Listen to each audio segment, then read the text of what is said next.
The message arrived just as I was stepping out of a meeting in New York. I'd been finalizing a multi-billion-dollar partnership with a tech startup that would position us as a leader in North American markets. My phone buzzed, and there it was. Subject: the house is sold. I froze in the marble lobby of the Madison Avenue building, heart sinking. They did it again, I whispered, my voice trembling with fury. My name is Amelia Carter. I'm 32, and for the past 12 years, I've built a discreet but powerful management consulting firm based in Boston.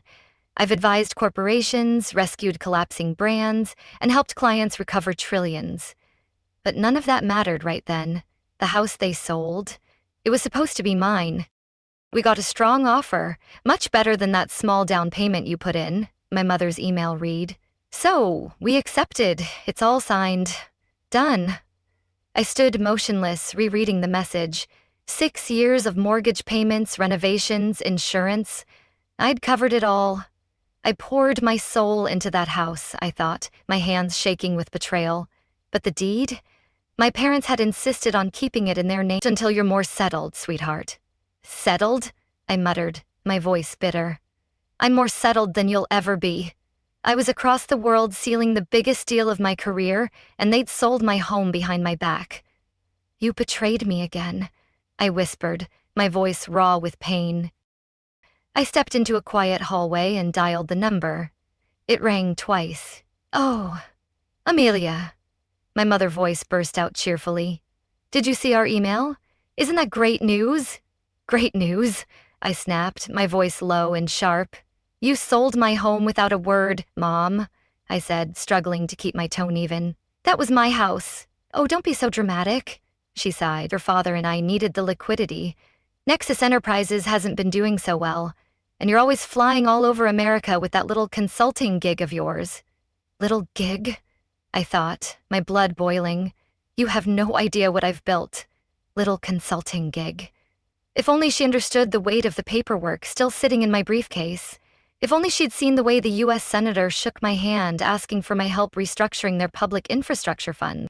You have no idea who I am, I thought, my heart pounding. You think I'm still your obedient daughter? I added silently, my voice seething. Where exactly am I supposed to stay when I return? I asked, knowing the answer already. Or did you think I'd just vanish? I added, my voice edged with sarcasm. Oh, you can stay here. Your old room is exactly the way you left it. It'll be just like when you were 16 again. Like when I was invisible to you, I thought, my voice trembling with old wounds. As if that were a good thing. Back then, all I got were constant comparisons to my brother Nathan, their golden boy, now COO of the very company they just admitted was sinking. You always chose him over me, I thought, pain slicing through me. Back then, I was told to be realistic, to marry well, and to let Nathan handle the family business. I had built everything without them, and they'd taken from me anyway. You stole my future then, and now my home, I thought, my resolve hardening. You'll pay for this, I vowed silently, my voice cold. I have to go, I said, cutting the call short. You'll regret this, I muttered, my voice icy as I hung up. I returned to the conference room where the deal awaited my signature. I looked at the folder. In 3 weeks, Nexus Enterprises would face a full-scale audit from a mysterious consultancy brought in by their newest board member, the one who had just acquired their largest competitor. My firm. They had sold my house, but soon they'd realize who they sold it to, and when they walked into their own boardroom next quarter, nervously adjusting their suits, they'd be looking across the table at their new boss. You'll see my power, I thought, my resolve burning. Sometimes revenge doesn't require a raised voice or a courtroom drama. Sometimes it's just a well-timed merger and a quiet seat at the head of the table. I'm coming for everything you value, I whispered, my voice fierce. While my parents were busy selling my house to keep their crumbling logistics company afloat, I was in New York quietly orchestrating the most ambitious corporate acquisition of my career. You see, Nexus Enterprises, the company my parents built and worshipped, wasn't just in trouble. It was in freefall. And I knew exactly why. For the past 24 months, using a network of shell corporations and carefully disguised holding firms, I had been buying up their debt. I thought I was irrelevant, I thought, my voice icy as I reviewed the financials. Every overdue supplier invoice, every missed interest payment, they all quietly found their way to me. I own your mistakes now, I whispered, my fingers tracing the numbers. They thought I ran a boutique consulting firm out of Boston. In truth, I was Amelia Carter, CEO of Apex Strategies, one of America's most aggressive acquisition firms specializing in distressed asset takeovers. We don't just save companies, we consume them, I thought, my heart racing. We didn't just rescue companies. We restructured, dismantled, and absorbed them into something better or more profitable. My phone buzzed again. A text from Nathan. Mom told you about the house. Sorry, sis, but business is business. Business is business? I scoffed, my voice dripping with disdain. You'll choke on that phrase. Business is business. They'd used that phrase to justify everything. When they refused to co-sign my student loan because Nathan needed seed funding, when they liquidated my childhood savings to cover a shortfall in payroll without ever telling me, and now they'd sold the home I'd paid for because the company came first. You'll learn what business means, I thought, my fingers tightening around the phone. I replied with a simple, understood. You're so smug, I thought, my heart racing with anticipation, then turned to David Sullivan, my New York legal partner. Are the contracts finalized? I asked in English, a language I'd mastered while shadowing a turnaround in Chicago. Another life chapter they knew nothing about.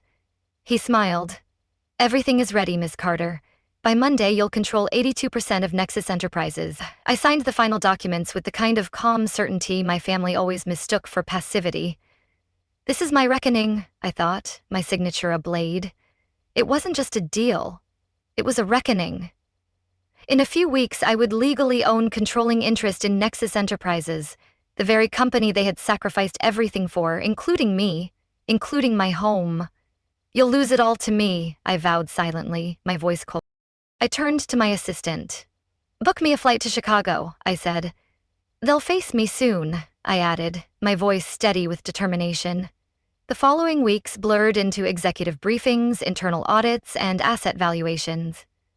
I moved into a condo overlooking Lake Michigan, ignoring every missed call from my mother, every desperate email from Nathan. Keep begging, I thought, deleting another voicemail. Too late! Let them think I was licking my wounds over a house. Let them believe I was still the forgotten daughter off in America with her little firm. You're clueless about the storm I've unleashed, I thought, my voice calm. They had no idea what was about to hit them. The morning it all came together, I stood before the mirror in my suite. My tailored black blazer was sharp, my hair pinned with quiet precision. The woman looking back wasn't the disappointment they dismissed.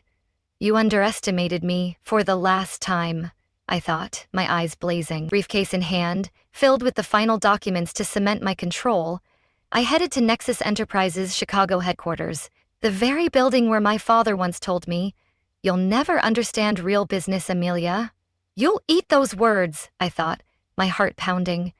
As I walked through the revolving doors, a security guard gave me a polite nod. Welcome back, Miss Carter. Funny how things change. They were already on Apex Strategies' payroll. Just like several key executives in the company they still believed was theirs. I've already infiltrated your world, I thought, my voice cold. The elevator ride to the top floor of Nexus Enterprises' Chicago headquarters stretched like an eternity. Floor by floor, I replayed everything. The years they brushed me aside, the eye rolls when I mentioned business ideas, the lectures, the lies. The betrayal of selling my house. I heard my mother's laugh echo from the boardroom. Light, forced, anxious. They were already gathered, my parents and my brother Nathan, likely discussing the sudden anonymous takeover. You're about to meet your reckoning, I thought, my voice cold. I adjusted the cuffs of my blazer and walked forward. It was time for the real Amelia Carter to be properly introduced. Just outside the boardroom, I paused. My father's voice rang out, firm and frustrated. This has to be a mistake. An unknown firm can't just sweep in and buy Nexus Enterprises. We built this company from the ground up. You built it on my pain. I thought, refreshed it. Tech Strategies owns 82% of our stock. They've absorbed most of our debt, too. We're legally obligated to meet their CEO today. My mother chimed in. Well, I'm sure it's just people work. We've handled worse. We always land on our feet. Not this time, I thought, my heart racing. That's when I opened the boardroom door. Every head turned. My father's face twisted with irritation. Amelia, this meeting is for board members only. Whatever tantrum you're having about the house can wait. Tantrum, I thought, rage simmering. You're about to see power. I stepped forward, calm and deliberate. Actually, I'm right on time. I set my leather briefcase on the table with a quiet click. The CEO of Apex Strategies is scheduled to meet with you at 9. Oh, clock. Sir Apex Nathan frowned, checking his watch. Yes, but she's not. She is Apex Strategies. My mother's glass slipped from her fingers, crashing to the floor. My father's face turned chalk white. Nathan looked like he'd seen a ghost. You thought I was nothing, I thought, my voice cold. That's not possible, he said. You run a boutique consultancy. You can't be… But father interrupted. Can I what exactly? I asked, tilting my head. Capable? Ruthless? Better than you know? This is some kind of joke. Joke? I snapped, my voice sharp. Like stealing my house was a joke? No, I said calmly. This is a lesson in what happens when you underestimate the wrong daughter. Like the joke of selling my house without asking, or borrowing from my education fund without a word, or maybe the joke of calling me a failure while I was building a multinational acquisition firm under your noses. You dismissed me and now you're mine, I thought, my heart pounding. My father opened his mouth, but my mother beat him to it. We needed that money for the company. Your company, I thought, my voice sharp. The one you valued over me. Right, I replied, my voice sharp but even. To protect your legacy? I glanced around the room, then let out a short laugh. It's a good look around, Mom. This isn't your legacy anymore, it's mine. Apex Strategies doesn't just rescue failing companies. We restructure. And Nexus Enterprises? You've been bleeding it dry for years. You can't do this, my father said, his voice crackling. We're your family. Family? I thought, my voice icy. You used me. We're your parents. I met his eyes. Business is business, remember your own words. I thought, my heart cold. I let the phrase hang in the air, a phrase they'd used to dismiss my needs my entire life. I turned to the board, several members clearly fighting back smirks. They'd endured years under my family's arrogance and incompetence. Today, they were watching the tide turn. Of today, we're making changes, I announced. Nathan, you're being relieved of your role as COO, effective immediately. His jaw dropped. You're nothing without me, I thought, my voice silent. Dad, you're stepping down as CEO and… Mom, your position as head of communications is no longer required. You're firing us? Nathan sputtered. Your own family. You fired me from your lives long ago, I thought, my voice silent. I remembered the birthdays missed because they needed me to watch the phones. The vacations canceled when they asked for just a little help. The way they laughed at my first investment pitch like it was a school project. No, I said. I'm offering you what you gave me, a chance to earn your place. I opened the personnel folder. Dayton, there's an opening in accounts receivable entry level. Dad, we need door-to-door sales reps for our new regional initiative. He looked physically ill. And Mom, the front desk could use a receptionist with a warm smile and a good memory. Her hands flew to her face as she burst into tears. They're humiliated now, I thought, my voice calm. I continued, tucking the folder away. You can clean out your desks by 6:00 p.m., your choice. You ungrateful, he called after my house, standing my tris. You ungrateful? I cut in, my voice sharp. After you stole my house, my savings, my trust? I held up a hand. Careful. You're speaking to your boss now. I gathered my documents and turned to leave, but before I stepped through the door, I paused. Oh, about my house, the one you sold sharply. I bought the development company that purchased it. The deed will be back in my name by tomorrow. It's mine again, I thought, my voice triumphant. The looks on their faces were the kind you can't buy. Pure fifth disappeal, wrapped in poetic justice. After years of being dismissed, mocked, and written off, I had taken back everything they'd stolen and more. I'd turned toward the board. Meeting resumes tomorrow at 8:00 a.m. sharp.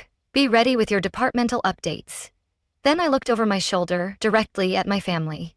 For those of you still employed, that is. The rest of you can collect your personal belongings from security. I walked out with my head high and my power intact. You're done, I thought, my heart soaring. No longer the invisible daughter, no longer underestimated. As I walked out, the echo of my heels against the marble floor was sharp and final. Behind me, I could still hear the unraveling, my mother's muffled sobs, my father's furious shouting, and Nathan's stunned silence. But for the first time in 32 years, their noise didn't touch me. You can't hurt me anymore, I thought, my voice free. They couldn't reach me anymore. I had built something they never imagined I could, something they never wanted me to. And now, standing at the pinnacle of my own success, I had finally shown them exactly who I was. Not the daughter they dismissed, but the force they never saw coming. I'm unstoppable, I thought, my heart soaring. My phone buzzed, a message from David Sullivan in New York. Glückwunsch, Ms. Carter. How did it go? I smiled as I stepped into the executive elevator. Better than expected. Time to rebuild Nexus Enterprises my way. My empire now, I thought, my voice calm. As the doors closed, I glanced once more at the company's logo etched in brass. They had chosen that name, that building, that image over me again and again. Now they could watch as I turned it into something far beyond anything they were capable of building. Because sometimes, the best revenge isn't just proving them wrong. It's showing them exactly what they failed to see all along. I stepped out into the Chicago breeze, the building now mine, a symbol of everything they tried to keep from me. I own you now, I thought, my heart triumphant. The next morning, I settled into the leather chair in what used to be my father's office. The sunlight cut across the desk, illuminating my reflection in the glass behind it. My office now. I picked up the morning paper and laughed softly. The headline read, Apex Strategies acquires Nexus Enterprises, CEO reveals I tenuous understood pseudo. If only they knew. If only they understood how long I'd been building this moment, the years of study, of silence, of careful moves. The anonymity they mocked had been my greatest weapon. To them, I'd just been the daughter with a little consultancy in Boston. You never saw me, I thought, my voice calm. But that's the thing about being underestimated. It gives you the perfect cover to strike when they're looking the other way. I picked up my phone and dialed. Hi, Rachel. Yes, I'd like to put a property on the market. Yes, the condo on Elm Street, the one recently sold by the Carter family. Never paused out. Oh, don't worry. I own it now. Bought the holding company last week. I leaned back, the line still open. Listed at market, no family discount. You don't get to profit from me, I thought, my voice firm. Sometimes karma shows up as a scandal, sometimes as a lawsuit, and sometimes she walks into your boardroom in heels, holding the deed to everything you once owned. If you've been quietly rooting for Amelia this whole time, make sure you subscribe, because the next chapter isn't just revenge. It's revelation. I'm just getting started, I thought, my voice fierce. If you've ever been overlooked, underestimated, or told you couldn't, you know this feeling. If you've made it to this point in my story, thank you. Truly, it means more than you know. Because this wasn't just about a company or a house. It was about reclaiming my voice, my worth, and everything they said I couldn't have. If you've ever been the one they doubted, dismissed, or called a disappointment, then maybe a part of my journey felt familiar to you. I'd love for you to leave a comment, not just for me, but for anyone else who needs to hear it. Tell me, have you ever been underestimated by your own family? Have you ever worked in silence, building something incredible while others only saw failure? I want to hear your stories. Let's remind each other that quiet strength is still strength and that you don't have to shout to be powerful. You just have to keep going.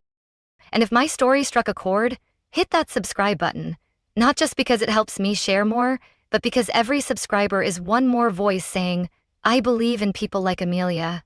People who rise, not out of spite but out of purpose. We rise together, I thought, my heart full. If there's one thing I've learned, it's this. You don't owe anyone proof of your potential. You just owe it to yourself to become everything they said you couldn't. Work hard, move smart, be patient, because the best revenge isn't revenge at all. It's becoming the version of yourself they never thought possible. And when that moment comes, walk into the room like you own it. Because maybe, just maybe, you do, I thought, my voice final.